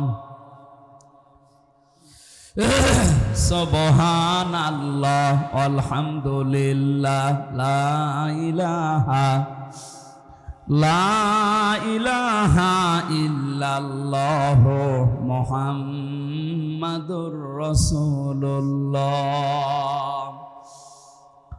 অপঞ্চকে রংপুর বাসে আমরা মুনাফিকের যে আলামতগুলো একটা একটা করে বলছিলাম। 3 নম্বরে, যখন মানুষের কাছে আমানত রাখা হয় মানুষ তা খেয়ানত করে, এটা হচ্ছে মুনাফিক। আর এদের স্থান আল্লাহ দেবে জাহান্নামের উপরে না নিচে? যেহেতু বাংলাদেশে আমরা মুসলমান বেশি, মুনাফিক থাকার সম্ভাবনা বেশি। আমার ভেতরে আবার মুনাফিকের জার এসে গেল না তো? এই হিসাবে আমাদের সতর্ক থাকা দরকার। দাড়ি গোপ মোষ, এই যে আজকের সভাপতি যিনি, উনি যদি এখন দাড়ি কাটতে যায়, মোষ কাটতে যায়, সেলুনালাকে বলবে, ভাই এই যে ব্লেড, এটা দিয়ে আপনি কয়জনকে সেভ করেছেন বলেন। যদি বলে এর আগে আরো 4-5 জনকে করা আছে, যদি সচেতন মানুষ হয় 100 বার বলবে আগে ব্লেড পাল্টান। এর আগে যাদেরকে সেভ করেছেন, ওর যদি কোনো জায়গা কেটে যায়, ওর ওই রক্তের ভেতরে কি আছে জীবাণু আমি জানি না, ওইটা যদি আমার ভেতরে লাগে ওইটা আমার ভেতরে আসতে পারে। দাড়ি সেভ করতে গিয়ে, গোপ কাটতে গিয়ে এত সচেতন মানুষটা, অথচ মুনাফিকের যে জারগুলো আমি কথা বললাম এতক্ষণ, এটা আবার আমার ভেতরে এসে গেল কিনা একটা বারের জন্য আমাদের অনুভূতি নেই, চিন্তাও নেই। পাগলও তো চিন্তা করবে। এই জন্য মুনাফিকের যে কথা বলছিলাম, আব্দুল্লাহ বিন উবাইয়ের অনুসরণ করা রাসূলকে হয়েছিল ঠিক, কিন্তু পূর্ণাঙ্গ না আংশিক? আমরা আবার যেন রাসূলের অনুসরণ আংশিক না হয়, যেন পূর্ণাঙ্গ হয়। আল্লাহ পাক আয়াতের ভেতরে ফাত্তাবিউনি দিয়েছেন, যদি আমার রাসূলের অনুসরণ পূর্ণাঙ্গ করতে পারো, ইউহিব্বুকুমুল্লাহ, আমি নিজেই তোমাদেরকে ভালোবেসে ফেলেছি না ভালোবাসবো। এখানে আলেম নেই? ইউহিব মোজারে, বর্তমান ভবিষ্যৎ, প্রেজেন্ট ফিউচার। কেউ যদি রাসূলের অনুসরণ পূর্ণাঙ্গভাবে করবে বলে সিদ্ধান্ত নিয়ে চলতে থাকে, যখন পূর্ণাঙ্গ অনুসরণ করা আরম্ভ করব এই কথা বলে পথ চলবে, তখন আল্লাহ ওকে ভালোবাসা আরম্ভ করবে। তার মানে যার আংশিক অনুসরণ হচ্ছে, এখনো সে আল্লাহর ভালোবাসা বলেন না কেন? কারণ এখানে পাস্ট দেয়নি, অতীতের শব্দ নেই, এটা মাঝি দেওয়া নেই, এটা মুজারে। ইউহিব্বুকুমুল্লাহ, যখন থেকে আপনার অনুসরণ মাথা থেকে পা পর্যন্ত, রান্নাঘর থেকে আন্তর্জাতিক জীবন পর্যন্ত পুরাটা দেখবেন যে হ্যাঁ আমার রাসূলের অনুসরণ হচ্ছে, আর আমি এখন থেকে সিদ্ধান্ত নিয়ে নেমে পড়লাম, তখন আপনি বিশ্বাস করতে পারেন যে আমাকে আল্লাহ কেবল ভালোবাসা শুরু করল। কথা বোঝা গেছে না? তাহলে যারা এতদিন আংশিক অনুসরণ করেছেন তাদেরকে আল্লাহ এখনো ভালোবাসেনি। যেই পীর বাংলাদেশে এই কথা বলে যে আমি রাজনীতি করি না, আরে ভাই আপনাকে তো মানুষের বানানো রাজনীতি করতে বলছি না, আপনাকে বলছি আমি রাসূলের রাজনীতি করতে। তাহলে যারা বলে যে আমরা ওসব ঝামেলাই নেই, আমরা খালি দরবার নিয়ে আসি, আল্লাহর কসম ওকে আল্লাহ এখনো ভালোবাসা আরম্ভ। বলেন এর চাইতে আর কি ব্যাখ্যা দেওয়া যায় বলেন? এই আয়াত অনুযায়ী বাংলাদেশে বহু মানুষ আমরা এখন আল্লাহর পূর্ণাঙ্গ ভালোবাসা এখনো শুরুই করেনি। আল্লাহ জান্নাত দেওয়া, মাফ করা তো অনেক দূরের কথা। আয়াতের পরে আরো 2টা শব্দ আছে। আল্লাহ পাক বলেন আমি যদি কাউকে ভালোবাসা আরম্ভ করি 2টা লাভ তার আছে। ওয়াগফির লাকুম যুনুবাকুম, ইয়াগফির এটা মুজারে, বর্তমান ভবিষ্যৎ, প্রেজেন্ট ফিউচার। জামবুন না যুনুব বহু বছর। আল্লাহ পাক বলেন ওই মুহূর্তে ওর জীবনের যত অপরাধ ছিল সব আমি আল্লাহ মাফ করে দেব না দিয়েছি? বলেন বলেন, তাকে মাফ করে দেব, এখন দেব বা দিয়ে সামনেও দেব, এখন দিচ্ছি। তাহলে আমরা যদি আল্লাহর ক্ষমা পেতে চাই এই মুহূর্ত থেকে চোখ কান বন্ধ করে রাসূলুল্লাহর অনুসরণ পূর্ণাঙ্গ না আংশিক? আরো জোরে যদি সত্যি আপনি সিদ্ধান্ত আজকে এখান থেকে নিয়ে বাড়ি যেতে পারেন, আল্লাহ বলেন যুনুবাকুম, একটা অপরাধ থাকবে না, সব মাফ হয়ে যাবে। কিন্তু একটা ঝামেলা এখানে আছে, এই যে ইয়াগফির লাকুম যুনুবাকুম, এই শব্দটা দেওয়ার তাফসিরে আমি দেখেছি আল্লাহ শুধু মাফ করে দেবেন যত অপরাধ আপনি আল্লাহর সাথে করেছেন, হকউল্লাহ যেটা, কিন্তু হকউল ইবাদ যেটা বান্দার সাথে সম্পৃক্ত, ওইটা যতক্ষণ বান্দা মাফ না করবে ওইটা মাফ হবে না। আপনি রাসূলের অনুসরণ করেন আর আরশের অনুসরণ করেন, যারই অনুসরণ পূর্ণাঙ্গ করেন আর আংশিক করেন, জীবনের অপরাধ সব মাফ হয়ে যাবে। শুধু আল্লাহর সাথে সম্পর্কিত, আমি নামাজ পড়েননি আল্লাহ মাফ করে দেবে, রোজা রাখেননি মাফ করে দেবে, হজ ফরজ ছিল করেননি মাফ করে দেবে, দান সাদগার সমর্থ ছিল করেননি মাফ করে দেবে। কিন্তু আমির হামজাকে বিনা কারণে একটা থাপ্পড় দিয়েছেন, এইটা আল্লাহ মাফ করবে না, কারণ এটার সাথে আল্লাহর সম্পর্ক না, এটার সাথে সম্পর্ক। বলেন এইটা তো আমি জীবনও মাফ করব না, মাফ করতে পারি আমাকে যে ক্ষতির সম্মুখীন করেছেন ওই ক্ষতিপূরণ দেন। 3 বছরে আমার বাবার কাছ থেকে 30 থেকে 32 লাখ টাকা নিয়েছেন, আগে এই টাকা ফেরত দেন। 2 নম্বরে আমারে ফাঁসির কন্ডেম সেলে 3 বছর রেখে দিয়েছিলেন।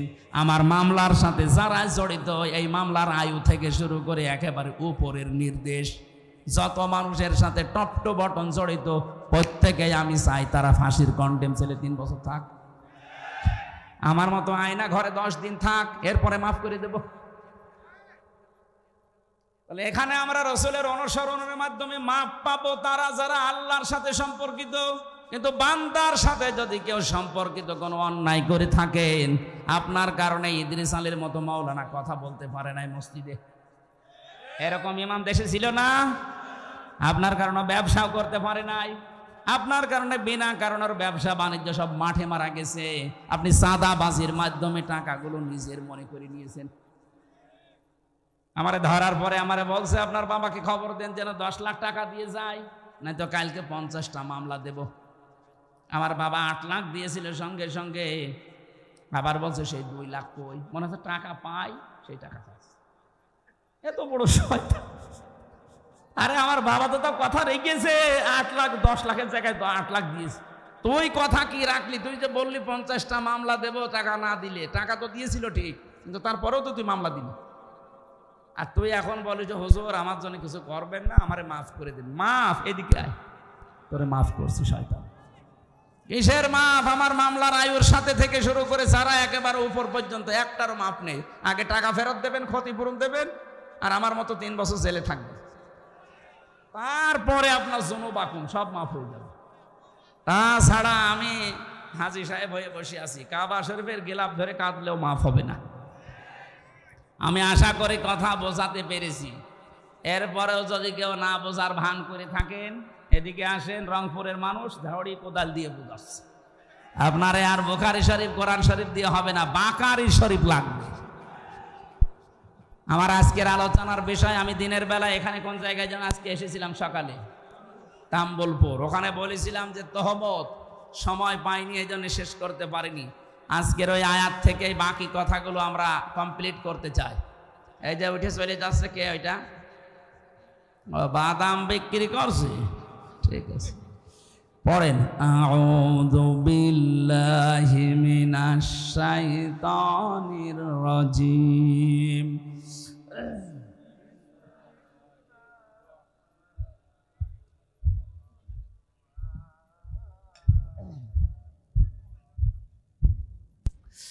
ওয়াইলুল লিকুল্লি হুমাযাতিল লুমাযা। শব্দের দিকে খেয়াল করে করে শুনবেন, কোরআনের প্রত্যেকটা শব্দ হেদায়েতমূলক। আল্লাহ বলেন ওয়াইলুন, দুর্ভোগ, সর্বনাশ, ধ্বংস হয়ে যাক, লিকুল্লি, প্রত্যেক ব্যক্তি। কথাটা বলছে কে?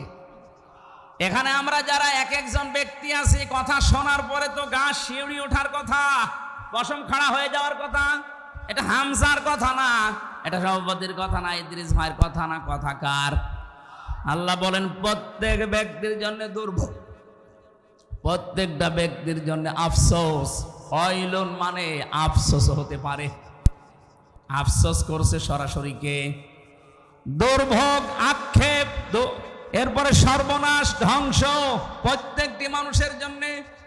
আমার মনে হয় আয়াতটা যখন নাজিল হয়েছিল, আমি তাফসিরে পড়েছি, যখনই নবীজি এতটুকু বলেছিলেন ওয়াইলুল লিকুল্লি, সঙ্গে সঙ্গে যারা সামনে ছিল তারা অ্যাক্টিভ হয়ে গেছে। প্রতিটি মানুষকে আল্লাহ উদ্দেশ্য করছে, না জানি আমিও আছি কিনা। আল্লাহ পাক এবার দ্বিতীয় শব্দে বলেন হমাজাতিল লুমাজা, যারা সামনে পেছনে মানুষের গীবত করে, পরনিন্দা করে, পরচর্চা করে, এই মানুষগুলোর জন্য দুর্ভোগ, এরা ধ্বংস হয়ে যাবে, এদের জন্য সর্বনাশ। অথচ এই গোনাটা বাংলাদেশে সবচাইতে বেশি। আপনি দেখেন, যে যেখানে আছে ওই জায়গা থেকে আমরা গীবতকে ঘি ভাতের মতো মনে করি। ঘি ভাত যেমন খেতে ভালো লাগে, গীবত করতে মনে হয় তার চাইতে বেশি ভালো লাগে। কথা বলেন না কেন? কবরে নবীজি দুইজনের আযাব দেখেছিলেন। জিবরাইল এসে বলে এখানে আযাব হচ্ছে। নবীজি বলেন এই দুইজনের আযাব খুব বড় পাপের কারণে না, একজন প্রসাব করে পবিত্র হতো না এই ছিটা ফোঁটা থেকে, আর দুই নাম্বারের ব্যক্তি হচ্ছে মানুষের দোষ চর্চা করতো, গীবত করতো। বারবার কোরআনে কারিমে এই কথাগুলো আল্লাহ আমাদেরকে শোনাচ্ছেন, আমরা যেন এই বড় অপরাধ থেকে বেঁচে থাকি। কেউ যদি গীবত আরম্ভ করে দুনিয়াতে, ও নামাজ পড়তে পারে, রোজা রাখতে পারে, কিন্তু অন্তর মরে যায়। কি হয়? অন্তর মারা যায়। মরা অন্তর জান্নাতে আল্লাহ দেবে না, জিন্দা অন্তর লাগবে। এই জন্য আমাদের আবার অন্তর মরে গেল কিনা আপনি মিলাবেন। হোমাসাতিল লোমাজা, হোমাজা বলা হয় মানুষের হাত আর মুখের দ্বারা, হাত আর চোখের দ্বারা যে অপরাধ হয় এটা হোমাজা বলে।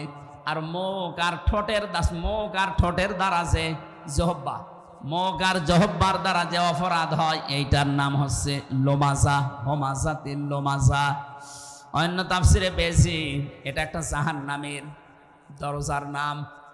এখানে অনেকে জানি জাহান্নাম 7টা, জান্নাত 8টা, না আরো বেশি আছে, 100টার উপরে আছে যা জান্নাতের স্তর, জাহান্নামের স্তর আছে 100টার উপরে, কিন্তু আমরা সচরাচর 8টা জানি। আর এই হোমাজা, লাজা, হোতমা এগুলো কিন্তু জাহান্নামের নাম না, এগুলো জাহান্নামের স্তরের নাম। এক একটা দরজার সামনে লেখা থাকবে লাজা, সাঈর, সাকার, জাহান্নাম, জাহিম, হোতামা, হাবিয়া, এগুলো লেখা থাকবে জাহান্নামের দরজার সামনে। দুনিয়ায় যে যেই কাজ করেছে তাকে আল্লাহ ওই দরজা দিয়ে বলবে যা। এখানে যে আলোচনা চলছে আজকে হোতামা, এই জাহান্নামের এই যে দরজা লেখা থাকবে হোতামা, প্রবেশ কর, কাকে আল্লাহ বলবে? আল্লাযী জামাআ মালান ওয়া আদ্দাদা, দুনিয়ায় যারা মাল সম্পদ জমা করে আর বারবার হিসাব করে। এই 15.5 বছরের ভেতরে আপনি তাকান, এই আয়াতটা আমার মনে হয় মিলে যাবে। কত মানুষ 5 বিঘা জমি থেকে শুরু করে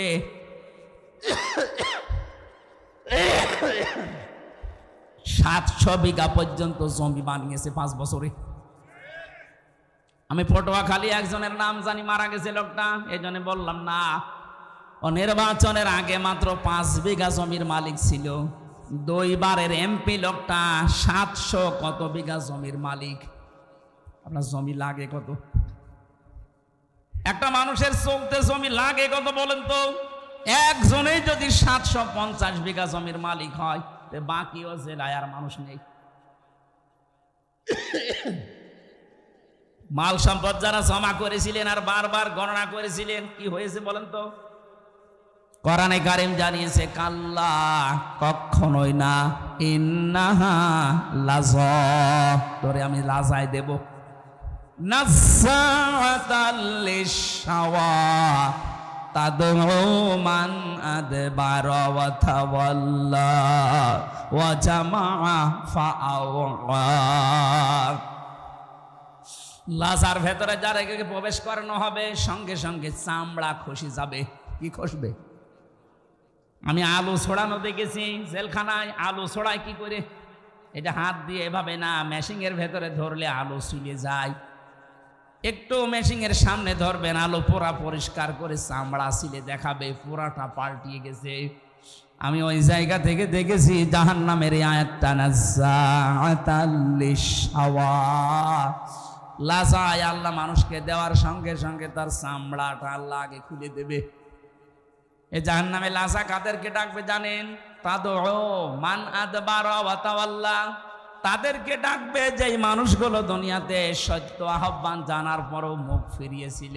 আর এই রোগটা এই দেশে বেশি, কারণ এই দেশের মতো কোরআন দিয়ে ডাক দেওয়া পৃথিবীর কোনো দেশে নেই।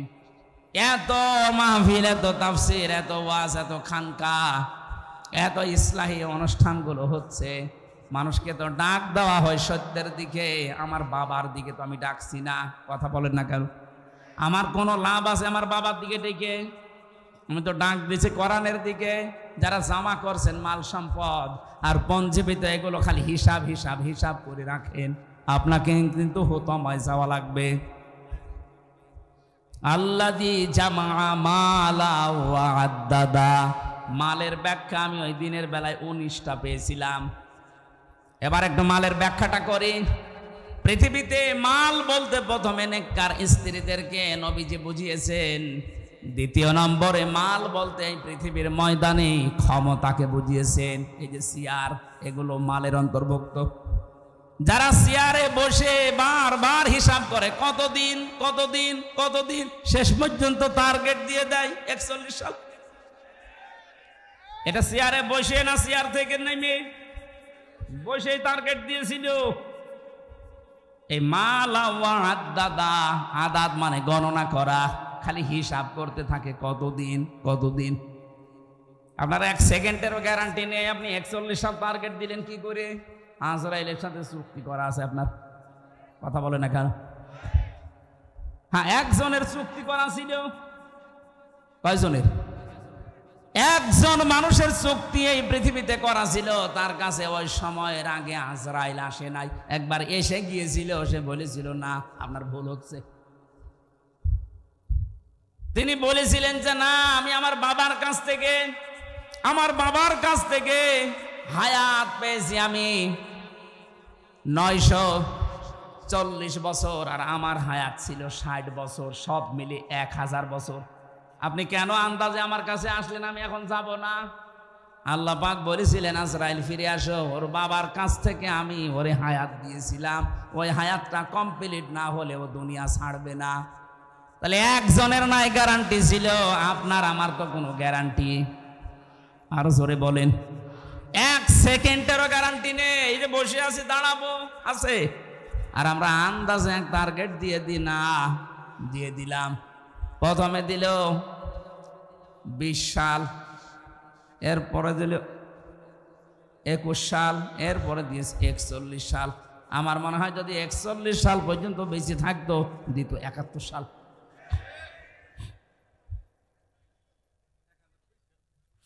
না, এগুলো আপনি হাসির সালে নিবেন না। মাল সম্পদের ভেতরে প্রথম নম্বরে নেককার মহিলাকে মাল বলা হয়, উত্তম মাল এটা। 2 নম্বরে ক্ষমতার চেয়ারকে মাল বলা হয়। 3 নম্বরে অর্থ কড়িকে মাল বলা হয়। 4 নম্বরে যুদ্ধের অস্ত্র শস্ত্রকে মাল বলা হয়।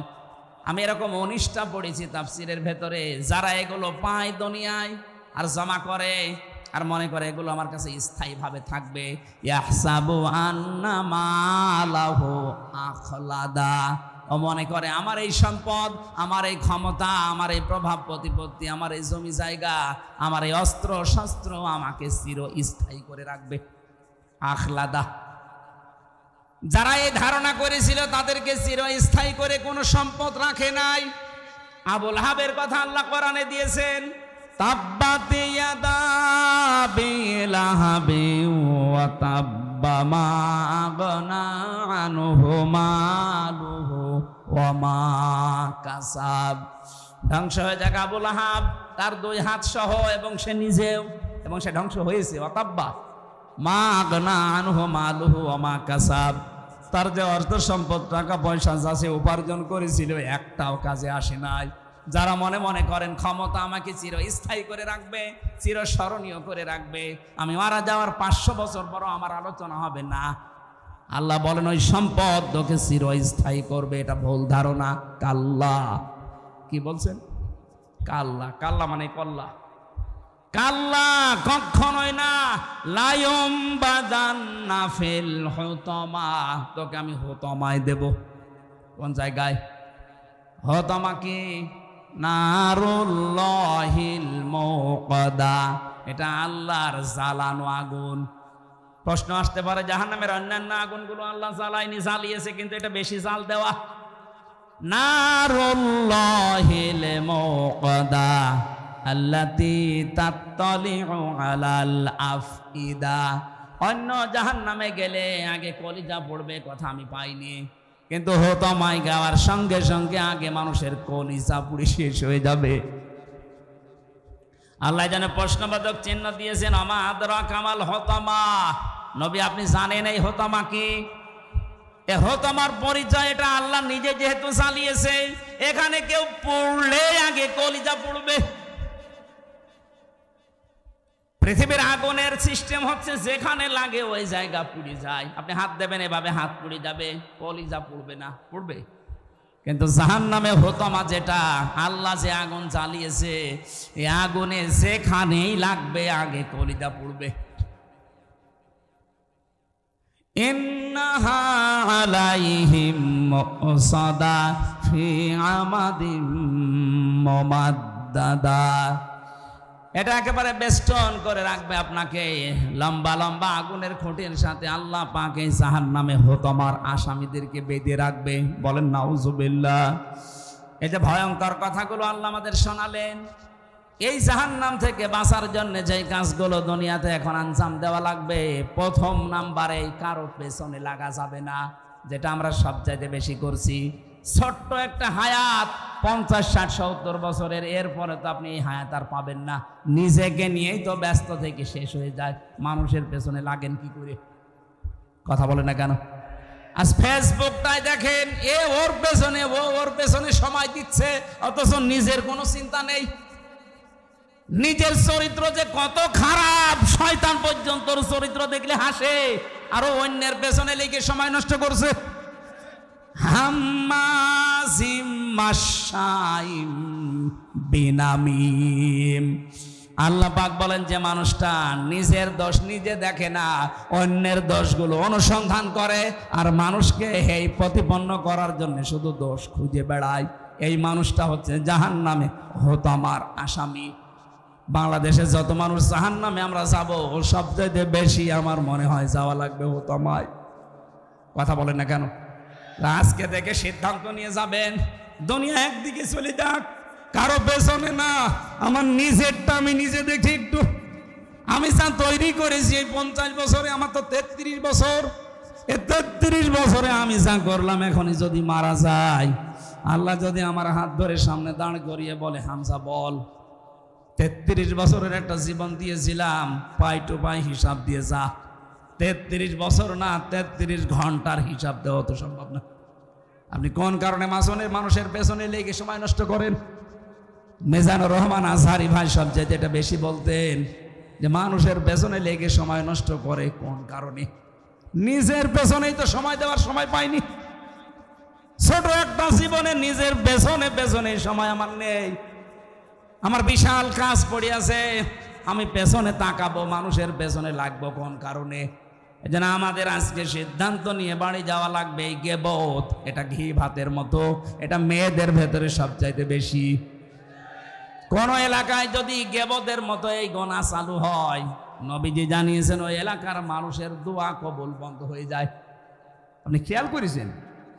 এখানেও যদি কেউ গীবতকারী মানুষ থাকেন, এর কথা ওর কাছে লাগানো, ওর কথা ওর কাছে লাগানো, মানুষকে ছোট করার জন্য, হেই প্রতিপন্ন করার জন্য ফেসবুকে কোনো স্ট্যাটাস ছেড়ে দিয়েছেন, তাহলে আপনি থাকাকালীন এই মাহফিল কবুল হবে না। আপনি চলে যান ভাই, যান যান, ওই যে একজন চলে যাচ্ছে, যান তাড়াতাড়ি যান, যান যান চলে যান। মোসানবের জামানায় এক মহিলা এই কাজ করতো, শুধু তালাতালি করতো, এর কথা ওর কাছে লাগাতো, মানুষকে ছোট করার জন্য তার দোষ খুঁজে বেড়াতো। একবার মোসানবের জামানায় পানি বন্ধ হয়ে গেল, বৃষ্টি। উনি চাটিয়াল ময়দানে উম্মতদেরকে নিয়ে দোয়া করলেন, আল্লাহ বৃষ্টি দাও। আল্লাহ বলেন না, বৃষ্টি হবে না। উনি নাছড় বান্দা বলে বৃষ্টি হবে না মানে? এগুলো নাই আমার উম্মত, আমার মায়া লাগে। তোমার তো বান্দা, তুমি বানিয়েছো, তোমার মায়া লাগে না? আল্লাহ বলেন লাগে, বৃষ্টি দেব না। কেন? কারণ এর ভেতরে একজন মহিলা আছেন নামিমা, যে তালাতালি করে, মানুষকে ছোট করার জন্য মানুষের কথা লাগিয়ে বেড়ায়, দোষ অনুসন্ধান করে। ওই মহিলা যতক্ষণ আছে ততক্ষণ দোয়া কবুল হবে না, তুমি নবী দোয়া করলেও না। হযরত মুসা বলেছিলেন, আল্লাহ তুমি শুধু ওই মহিলার নাম বলো, দেখো কি করি। পরে ঘাড় ধরে বের করে দেবো এই দরবার থেকে। আল্লাহ পাক বলেন, না, আমি নাম ধরা পছন্দ করি না, তবে এক কাজ করো, তুমি মিলে সবাইকে নিয়ে তওবা করো। ওই মহিলাও তওবা করবে, তারপরে দেখা যাক। তিনি আসলেন ময়দানে, বললেন, উম্মতেরা দোয়া কবুল হবে না 100 বার না। এখানে একজন নামিমা আছে, তালাতালি করা মহিলা আছে, কিন্তু কে আছে এটা আমি জানি না, তবে আছে। এখন আমরা দোয়া করব, কিন্তু আগে তওবা করে নেই। যদি ওই রকম কেউ থাকেন আমার সাথে, সেও যেন তওবা করেন, নাই তো চলে যাবেন। হযরতে মুসা তওবা 3টা শর্ত দিয়ে তওবা করলেন। প্রথমে স্বীকার করলেন আমরা অপরাধী, 2 নম্বরে অনুশোচনা করলেন, অনুতপ্ত হলেন, 3 নম্বরে বললেন এই কাজ জীবনে আর রিপিট করা যাবে না। 3টা শর্ত মেনে তওবা করার সঙ্গে সঙ্গে দেখা গেল আল্লাহ বৃষ্টি দিয়েছেন। মুসা নবীর মতো মানুষ, শুধু একজন তালাতালি করা মহিলা আছে, এই জন্য দোয়া কবুল হচ্ছে না। আর আমাদের এখানে কত মানুষ এই পাপে পাপি বসে আছি আমরা, আমাদের দোয়া মাঠে মারা যাবে। এই জন্য তালাতালি করার স্বভাব এখনো যার আছে, মানুষকে হেই প্রতিপন্ন করা, ছোট করার অভ্যাস যার, চলে যান ভাই, নাইতে মাহফিল কিন্তু হবে না। 2 দিন কেন, 14 দিন দিলেও এভাবে পড়ে থাকবে। কথা বলছে না কেন? এটা যে কত বড় গুনার কাজ, নিজের মরা ভাইয়ের গোশত খাওয়ার সমান। হযরতে সাবিত রাদিয়াল্লাহু তাআলা আনহু, ওনার আরো বড় নাম আছে, এতটুকু আমার মনে আছে। ওনার কাছে এক লোক এসে কথা বলছিল, হঠাৎ তিনি বললেন, কথা বন্ধ করেন। কেন? আপনার মুখ দিয়ে মানে গোশতের গন্ধ বের হচ্ছে, আমার পচা গোশত। কই, আমি তো আজকে গোশত খাইনি। মানে ডাক দিয়ে বললেন, সত্যি করে বলেন তো, আপনি কি কারো বিরুদ্ধে কোনো কথা কারো কাছে লাগিয়েছেন? মাথা নিচু করলেন। হ্যাঁ, আল্লাহর কোরআন জানিয়েছে, ফাকারিহতুম ইন তাজতানিবু ইয়া আইয়ুহাল্লাযীনা আমানু জতানিবু কাসীরাম মিনাজ-যন্নি ইন্না বা'দাজ-যন্নি ইসমুন ওয়া লা তাজাসসাসু ওয়া লা ইয়াগতাব বা'দুকুম বা'দা আইয়ুহিব্বু আহাদুকুম আইয়াকুলা লাহমা আখিহি মাইতান ফাকারিহতুম। কোন মানুষ যদি সত্যি গীবত করে, একের কথা অন্যের কাছে লাগায়, যার ভেতরে যে দোষ নেই ওই দোষের কথা বলে বেড়ায়, অথবা বানিয়ে বানিয়ে তার নামে একটা দোষ লাগিয়ে দেয়, ও যেন মরা ভাইয়ের গোশত খায়। অথচ তোমরা সবাই এই কাজটা অপছন্দ করো, তারপরও দুনিয়ায় করো। আমরা যেহেতু এই কাজ অনেকে আসি, আজকে তওবা করে বাড়ি যাব, জীবন চলে যাক, আমি গীবত করব না। কথা বলে না কেন? গীবত থেকে মুক্ত হওয়া যাবে না। গীবত যদি চালিয়ে যান, তাহলে আপনার অন্তর কিন্তু মরে যাবে। যতই নামাজ পড়েন, জিকির করেন, আর অন্তর চালু হবে না। জাগ্রত হওয়ার জন্য গীবত এই মুহূর্ত থেকেই বন্ধ। প্রশ্ন আসতে পারে, আমরা যে এতক্ষণ কথা বলেছি অনেকের নামে গীবত না, কয়েক জায়গায় কথা বললে গীবত হয় না। কথাগুলো বুঝতে হবে। যেই সন্তান সমর্থ আছে কিন্তু টাকা পয়সা মা বাবাকে দেয় না, তাদের পেছনে খরচ করে না, তাদের সেবা যত্ন করে না, এরকম সন্তানের নাম ধরে মানুষের কাছে বলা যায় যাচ্ছে। কথা বোঝাতে পারিনি? যে মানুষটার সামর্থ্য আছে মা বাবার খেদমত করা এবং তাদের পেছনে খরচ করার তার সামর্থ্য আছে, এরপরেও যদি কোনো মানুষ, কোনো সন্তান মা বাবার খোঁজ খবর নেয় না, তাদের পেছনে খরচ করে না, তাদের সাথে ভালো ব্যবহার করে না, তাহলে ওই সন্তানের নাম ধরে জাতিকে সতর্ক করা যায় যে এই লোকটা কেমন, কিন্তু এরকম, এর সাথে কিছু করলে হিসাব নিকাশ করে করবেন। দ্বিতীয় নম্বর, কোন জালেম বাদশাহ, জালেম অভিভাবক, জালেম দায়িত্বশীল, তার জুলুম থেকে জনগণকে সতর্ক করার জন্য তার নাম ধরে কথা বলা যায়। জাস্ট এই দুইটা, আমি এই দুইটাকে ব্যাখ্যা করে আরো দুইটা পেয়েছি। অন্তত এই দুইটাই শোনেন, যেই সন্তান তার মা বাবার খোঁজ নেয় না, সামর্থ্য থাকার পরেও তার নাম ধরে জাতিকে সতর্ক করা যায়। কারণ জাতি না বুঝে তার সাথে আত্মীয়তা করতে পারে, লেনদেন করতে পারে, শেষে সেও ধরা খাবে। যে তার মা বাবারই খোঁজ নেয় না, সে আপনার সাথে কি খোঁজ খবর রাখবে? 2 নম্বরে, এই পৃথিবীর ময়দানে যেই মানুষগুলো জালেম অভিভাবক হতে পারে, প্রশাসনে বিচার ব্যবস্থায় ক্ষমতায় যারাই আছে, এমনকি মা বাবাও হতে পারে, কোন জালেম সম্পর্কে জাতিকে সতর্ক করার জন্য তার নাম ধরে কথা বলা যায়। যাচ্ছে এই দুইটা বাদ দিয়ে বাকি কোনো জায়গায় আপনি গীবত কারো জন্য করতে পারবেন না। আর আমরা এই দুইটা সামনে রেখে কথা বলি, আন্দাজে বলি না। আমি আবার বলছি, আমি সহ যারা এসেছি আর যাই করি, গীবতের এই গুনাহ যেন আমলনামায় না থাকে। আপনি যার গীবত করবেন ওর গুনাহগুলো অটোমেটিক আপনার আমলনামায় চলে আসবে, আর আপনার যা সওয়াব ছিল ওর আমলনামায় চলে যাবে। এরকম পাগল দেশে আছে, আছে মানে আমরাই। আল্লাহ আমাদের হেফাজত করুন, আমিন। বারাকাল্লাহু লানা ওয়া লাকুম ফিল কোরআনিল আযীম। আমার লিখিত বই কারাগারে বসে লিখেছিলাম, 2-3 দিন আগে বের করেছি। ওটা নিয়ে যাবেন যাওয়ার সময়। ব্যাগ যারা নিয়ে গেছেন, এই ব্যাগের ভেতরে আরো টাকা নেবেন। ও ব্যাগ ছাড়েননি? ব্যাগ মনে হয় ছাড়া হয়নি। যারা নিয়ে যাচ্ছে ওনাদের কাছে নিয়ে যাই, মোনাজাত করে যাবেন। আমি মুসাফির অবস্থায় আছি। মহিলা মানুষের মুখে দাড়ি হলে করণীয় কি? চিকিৎসা করাবেন না কেটে ফেলবেন? মতিউল ইসলাম ডাবলু লন্ডন প্রবাসী 24 শতক জমি দিয়েছে, 2 লাখ টাকা দিয়েছে। মারহাবা, আল্লাহ যেন কবুল করেন এই গোরস্থানের জন্য। যারা 1 লক্ষ তো সব দিয়ে দিয়েছে, আবার কি লাগবে? এরপরও আপনারা যারা টাকা পয়সা এই গোরস্থানে আপনাকে শোয়া লাগবে, এখান জন্য যারা নিয়ে এসেছিলেন কমিটির কাছে জমা দিয়ে দেবেন, আর আগামীতে রাত 9টার ভেতরে মাহফিলে আমার তুলে দেবেন। আল্লাহুম্মা আমিন। লা ইলাহা ইল্লা আনতা সুবহানাকা ইন্নী কুনতু মিনাজ জালিমিন। এই মোনাজাতটা করেন, বসেন। আর দোয়া ও মখল ইবাদতের মগজ হচ্ছে দোয়া করা। বসেন, মোনাজাতটা করেন, তারপরে বাড়ি যান। লা হাওলা ওয়ালা কুওয়াতা ইল্লা বিল্লাহিল আলিয়্যিল আযীম।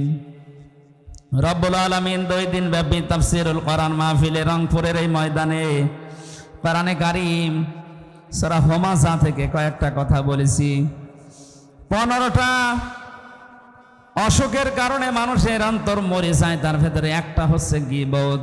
আল্লাহ গীবত থেকে বেঁচে থাকার তৌফিক আমাদেরকে দান করো। মা বোনদের ভেতরে রোগটা বেশি, আল্লাহ মেয়েদেরকে তুমি নিজে হাতে বাঁচাও, তাদের জীবনে যেন গীবতের মতোই কই মারাত্মক গোনাটা না থাকে। আলোচনায় যারাই আমরা আঞ্জাম দিয়েছি আজকের এই ময়দানে, এ বিশাল প্যান্ডেল যারা সাজিয়েছে, কোরআনের প্রসারে প্রসারে যে মানুষগুলো চেষ্টা চালিয়েছে, এদেরকে কোরআনের জন্য কবুল করে নাও। কত মানুষ দূর দূরান্ত থেকে এসে বসে আছে, আল্লাহ যার মনের ভেতরে যে জায়েজ কামনা বাসনা আছে পূরণ করে দাও। মাহফিল বাস্তবায়ন করার জন্য যে সেইভাবে এগিয়ে এসেছে, তোমার রহমত ওইদিকে ওইভাবে এগিয়ে দাও। মাহফিলের সভাপতি, প্রধান অতিথি, বিশেষ অতিথি যারা এসেছে, কোরআনের ইজ্জতে তাদের হেদায়েত দিয়ে দাও। আল্লাহ তাআলা আমার কণ্ঠটা তুমি ছেড়ে দাও, কথা বললে আমার কণ্ঠে ব্যথা হয়ে যায়। আল্লাহ তুমি এ রোগ থেকে আমাকে মুক্তি দাও। জালেমদের জেলখানায় থাকার কারণে আমার বহু রোগ শরীরে বাসা বেঁধেছে। ওয়াইদা মারিদতু ফাহুয়া ইয়াশফিন, আমি যখন অসুস্থ হই তুমি তো আমাকে শেফা দান করো। ইব্রাহিম নবীর দোয়া আমরা সবাই মিলে দোয়া করছি, যারা অসুস্থ হয়েছি শেফা দিয়ে দাও। এই গোরস্থানে যারা ঘুমিয়ে আছে কিয়ামত পর্যন্ত এদেরকে মাফ করে দাও। এখানে যারা আছে এরা আমাদের অনেকের আত্মীয় স্বজন, মা বাবা, ভাই বোন, স্ত্রী পুত্র আছে, এদের হাতের ওসিলায় এই কবরগুলোকে জান্নাত বানিয়ে দাও। এবার গোরস্থানের যত প্রয়োজন আছে আল্লাহ তুমি নিজ গুণে নিজ খাজানা থেকে পূরণ করে দাও। বারাকাল্লাহু লানা ওয়া লাকুম ফিল কোরআনিল আযীম। মরণ আসলে যেন বলতে পারি লা ইলাহা ইল্লাল্লাহু মুহাম্মাদুর রাসূলুল্লাহ। আসসালামু আলাইকুম।